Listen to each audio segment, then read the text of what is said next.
হ্যাঁ তারা তুই সংসার করতি না ভালো কথা তাই নাইছ আজকে তুই পোলা মানেরা তুই কি করছস হ্যাঁ তোর সংসার করার ইচ্ছা আছে তুই করবি কি করবি না এটা কর তুই সংসার করবি কি করবি না এটা কর হ্যাঁ তুই সংসার বাথরুমে কি বাথরুম তালা মেরোতে হ্যাঁ পাতলা পায়খানা হয়েছে পাতলা পায়খানা হয়েছে বাথরুমের ভিতর গান বয়ে যা এই যে যাইছে আমার বাচ্চার মা আরেক বাতারের মুখ দেখিয়া আমার মনে করেন দুইটা সন্তান হালাইয়া আরেক বাতারের মুখ ধরবো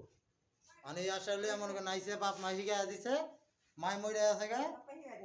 এই যে বাচ্চাটা একটা এই যে আরেকটা দেন বাচ্চা দুধের মতন শিশু চাঁদের মতন ফুটফুটে এই বাচ্চাটির থইয়া ওই কেমন ওর বাপের বাড়িকে বেড়ায় ঈদের দাওয়াত বেড়ায় এটা আপনারা জানাইবেন আমার আর এই যে আর বাপ হয়েছে চান মিয়া বাড়ি সাক্কা পুরের পার কিশোরগঞ্জ করিমগঞ্জ থানা